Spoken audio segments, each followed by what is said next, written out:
नमस्कार, मैं मनोज बिश्नोई और रेड प्लस न्यूज में आपका बहुत बहुत स्वागत है। जैसे जैसे आम चुनावों की तारीखें तय हुई वैसे वैसे मतदान के दिवस भी नज़दीक आने लगे हैं। लेकिन मतदान के दिवस से पहले नामांकन की प्रक्रिया होगी, लेकिन नामांकन से पहले राजनेताओं अपने जीतने के लिए गठजोड़ करने की प्रक्रिया की शुरुआत कर चुके हैं। तस्वीरों में दिखने वाले शख्स हाल ही में राजनीतिक चुनावों के अंदर इतने पॉपुलर और इतने प्रसिद्धि पाई है कि पूछो मत। कभी बीजेपी के लिए टिकट की मांग करने वाले रविंद्र सिंह भाटी आज बीजेपी के लिए ही एक ऐसा कांटा बन गया है जिसे निकालने के लिए बीजेपी जी तोड़ मेहनत कर रही है, लेकिन मुश्किल मामला दिखाई दे रहा है। रविंद्र सिंह भाटी को जिस मुख्यमंत्री से मिलने के लिए समय नहीं मिलता था, रविंद्र सिंह भाटी को जिस बीजेपी ने टिकट नहीं दिया था, रविंद्र सिंह भाटी को कभी कल का बच्चा कहे जाने वाले बीजेपी के नेता आज दिन भर फोन करते नजर आए और उन्हें मनाते नजर आए। रविंद्र सिंह भाटी मानते हुए नजर नहीं आ रही हैं। जैसे ही वे बीजेपी के मुख्यमंत्री यानी कि राजस्थान के मुख्यमंत्री और बीजेपी के तमाम लीडरशिप के साथ में बातचीत करने के बाद बाहर निकले तो उन्होंने मीडिया से एक ही बात कही, और ये बात कही, उन्होंने कहा कि मैं जैसा भी डिसीजन लूँगा वो जनता से मिल करके बैठ करके समझौता करने के बाद, उनकी रायशुमारी के बाद जो भी समझौता होगा, जो भी बात होगी वो मैं कहूँगा। लेकिन इसके सिवाय बीजेपी के लिए न तो बीजेपी के खिलाफ न ही उन्होंने किसी राजनीतिक दल के खिलाफ कोई टिप्पणी की और वे सीधे अपने गंतव्य स्थान पर निकल गए। लेकिन सोचने चाहिए कि जिस तरीके से बीजेपी ने कभी रविंद्र सिंह भाटी को टिकट नहीं दी, बीजेपी ने कभी रविंद्र सिंह भाटी के लिए अच्छे की कामना नहीं की, वही बीजेपी आज रविंद्र सिंह भाटी के सामने रेंगती नजर क्यों आ रही है? ये काम सब बाड़मेर जैसलमेर के लोकसभा सीट का है, जिस सीट को लेकर के हमेशा बीजेपी और कांग्रेस अपने अपने तौल तरीके पर हमेशा अपने अपने नाप तोल बजट बाजार के अंदर अपनी ओर आकर्षित करने का प्रयास कर रही थी। आज रविंद्र सिंह भाटी ने उस सीट पर फुल स्टॉप लगा दिया। रविंद्र सिंह भाटी ने स्पष्ट कह दिया और कर भी दिया कि मेरे बिना इस सीट पर आप जीत नहीं सकते। और आखिरकार घमंड से चकनाचूर बीजेपी रविंद्र सिंह भाटी के सामने रेंगती नजर आई।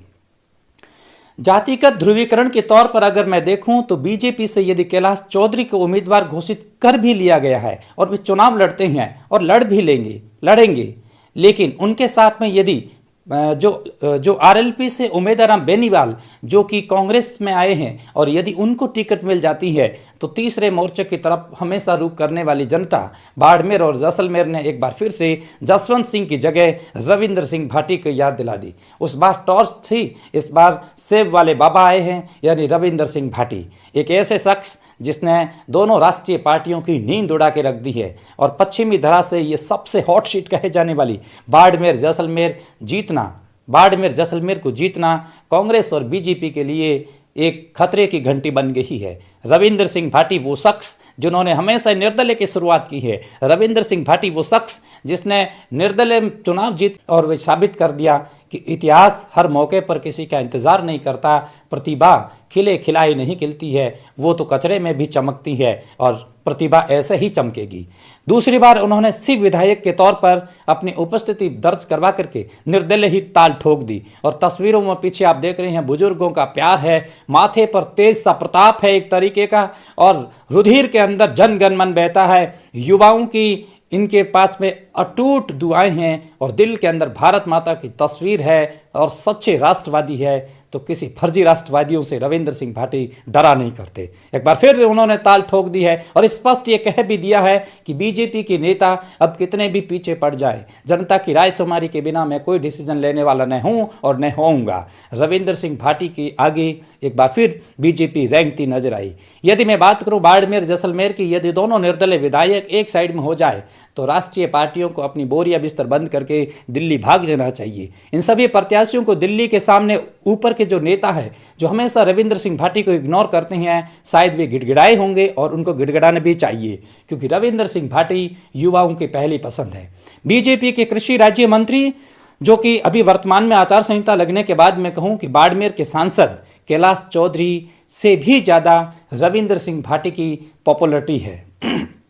रविंद्र सिंह भाटी के अतिरिक्त यदि मैं बात करूं, उमेदवार बेनीवाल और रविंद्र सिंह भाटी दोनों की पॉपुलरिटी कैलाश चौधरी से कहीं ज़्यादा है। और यदि कैलाश चौधरी और रविंद्र सिंह भाटी और उमेदवार बेनीवाल के बीच में अगर त्रिकोणीय मुकाबला होता है तो कैलाश चौधरी की हालत वही होगी जो बायतू के अंदर पूर्व में हो चुकी है, यानी कि बीजेपी न तो यहाँ पर कहीं मुकाबले के अंदर टिकी हुई है, न ही नजर आ रही है। उम्मीदवार बेनीवाल युवाओं की दूसरी पसंद है और फाइटर सीधी फाइटिंग होने वाली है रविंद्र सिंह भाटी और उम्मीदवार बेनीवाल के बीच में। हाल ही के आंकड़े ये कह रहे हैं कि कैलाश चौधरी तीसरे नंबर पर खिसकते हुए दिखाई दे रही हैं। कृषि राज्य मंत्री होते हुए भी एक दिन भी वे किसानों के साथ नहीं बिताए, एक रात भी किसानों के साथ नहीं गुजारी। बेमौसम बारिश ने किसानों का हाल बेहाल कर दिया, लेकिन केंद्रीय कृषि राज्य मंत्री एक दिन भी उनके बीच में नहीं पहुंचे। न किसी बीमा इंश्योरेंस कंपनी के साथ में उन्होंने बातचीत की, न किसानों के हड़ताल के बीच में जाकर उन्होंने कोई काम किया।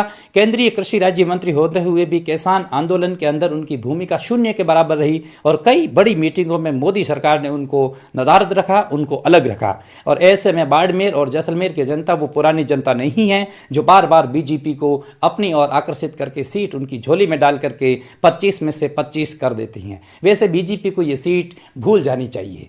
फर्जी राष्ट्रवादियों के आगे रविंद्र सिंह भाटी की पॉपुलरिटी हमेशा शिखर पर है, शिखर पर थी और शिखर पर रहेगी। रविंद्र सिंह भाटी से युवाओं की एक ही अपेक्षा बनी रहेगी है। कल मुझे युवाओं की एक बहुत बड़ी टोली नजर आई और टोली ने एक ही बात बताई कि हमारी पहली पसंद न कांग्रेस न बीजेपी, रविंद्र सिंह भाटी।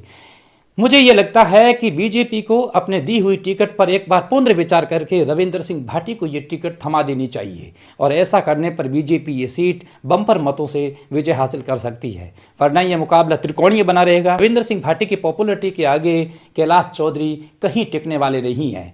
कैलाश चौधरी के पास में इतने जनमानस की भावना इनके साथ में नहीं है जैसे कि ये पूर्व में चुनाव जीत चुकी हैं। और कई बुजुर्ग साथियों का यह भी मानना है कि जितने वोटों से ये जीती हैं उतने वोटों से उनको हार देखनी पड़ेगी। ये सच है। बीजेपी के लोग ये समझते होंगे कि ये कहीं ना कहीं किसी न किसी रूप से अलग टिप्पणी है, लेकिन मैं सही कहता हूँ, मैं इंडिपेंडेंट हूँ, स्वतंत्र हूँ।